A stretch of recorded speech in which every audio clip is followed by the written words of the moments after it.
नमस्ते दोस्तों, welcome to the explainer. अगर आप एक सिविल इंजीनियर हैं या बनने वाले हैं तो आपको पता ही होगा कि स्ट्रक्चरल एनालिसिस ये आपके लिए एकदम कोर सब्जेक्ट है। तो सोचा क्यों ना इसकी दुनिया में एक डीप डाइव किया जाए।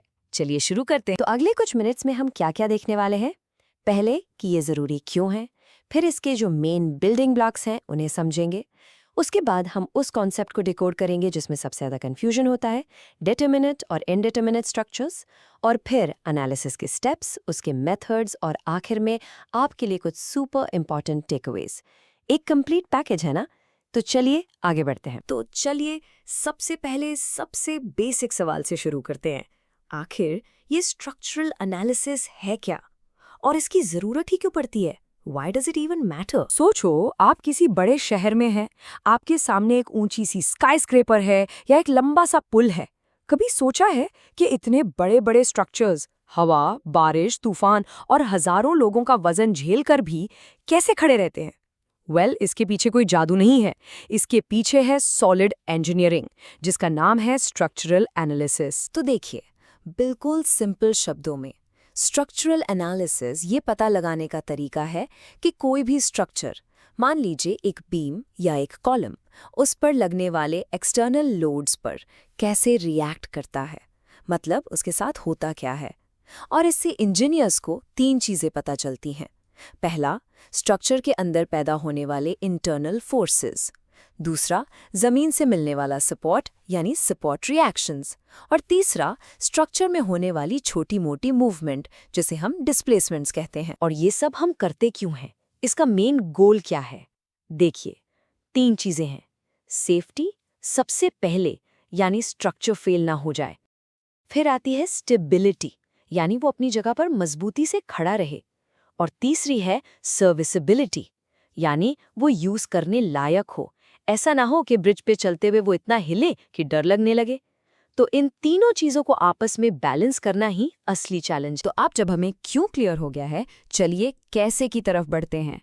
कोई भी कॉम्प्लेक्स से कॉम्प्लेक्स स्ट्रक्चर हो, वो कुछ बेसिक बिल्डिंग ब्लॉक से ही बनता है। इन्हें समझ लिया तो सब कुछ आसान हो जाएगा। सोचिए कि आप एक डिटेक्टिव हैं, तो केस सॉल्व करने से पहले आपको तीन चीजें जाननी होंगी। विक्टिम कौन है, यानी टाइप ऑफ स्ट्रक्चर। उस पर हमला कैसे हुआ, यानी टाइप ऑफ लोड्स। और उसको बचाने के लिए कौन खड़ा था, यानी टाइप ऑफ सपोर्ट्स। बस यही है स्ट्रक्चरल एनालिसिस के तीन बिल्डिंग ब्लॉक्स। सबसे पहले बात करते हैं लोड्स की। ये कई तरह के होते हैं।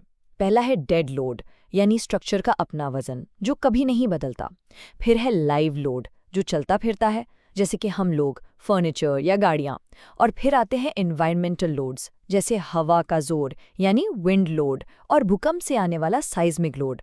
और हाँ, इंडिया में इन सब की कैलकुलेशन के लिए एक ही रूल बुक चलती है, IS 875। इसको जरूर याद रखिएगा। ओके दोस्तों, अब जो स्लाइड आ रही है इस पर एक्स्ट्रा ध्यान देना, ये एग्जाम्स के लिए सुपर सुपर इम्पॉर्टेंट है। ये हैं टाइप्स ऑफ सपोर्ट्स। देखिए, रोलर सपोर्ट सिर्फ ऊपर नीचे की मूवमेंट रोकता है, इसलिए इसका बस एक ही वर्टिकल रिएक्शन होता है।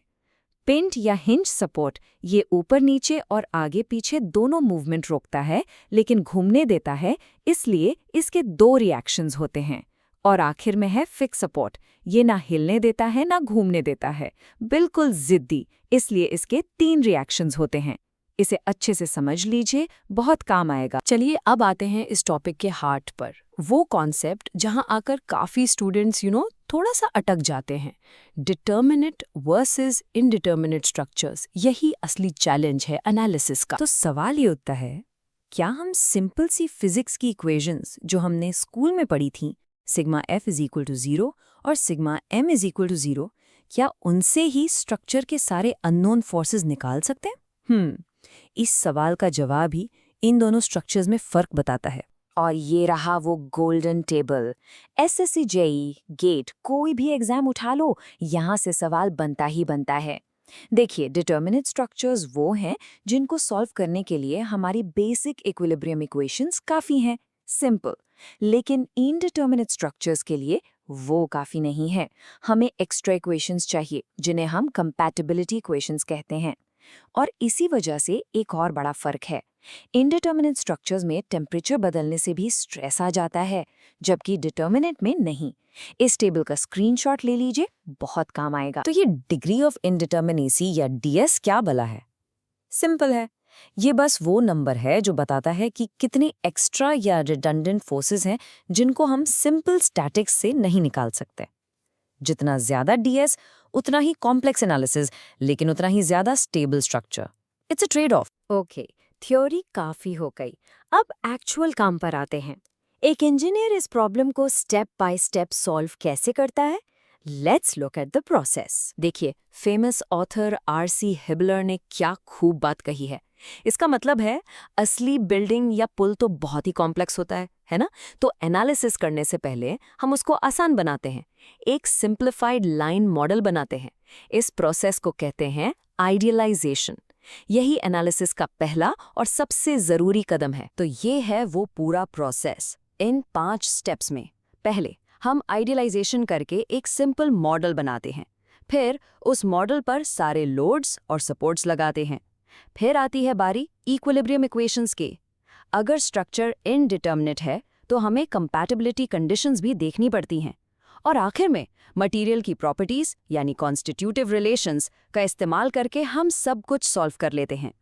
It's a logical flow from a real building to a final answer. अब सवाल ये है कि ये सब कैलकुलेशंस करने के लिए इंजीनियर्स के पास टूल्स क्या हैं? उनके टूल किट में क्या क्या होता है? चलिए एक नज़र डालते हैं। तो देखिए, इंजीनियर्स के पास मेथड्स की एक लंबी लिस्ट है। कुछ क्लासिकल मेथड्स हैं जो हम थ्योरी के लिए पढ़ते हैं, फिर आते हैं energy methods, force methods, displacement methods. ये सब एग्जाम्स के लिए इम्पॉर्टेंट है। लेकिन आज के ज़माने में रियल लाइफ में इंजीनियर्स इन सबसे पावरफुल टूल्स का इस्तेमाल करते हैं।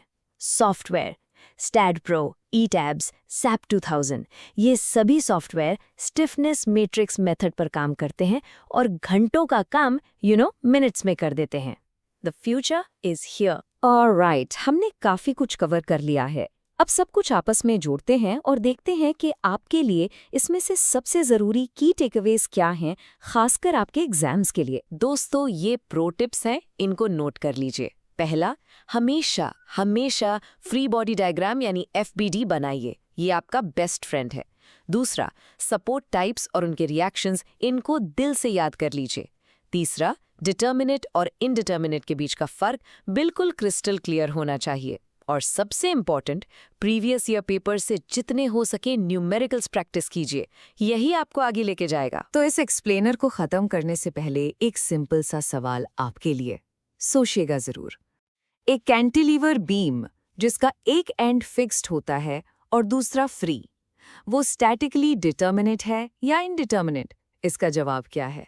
अपने थॉट्स नीचे कमेंट्स में ज़रूर लिखिएगा। मिलते हैं अगले एक्सप्लेनर में। Keep exploring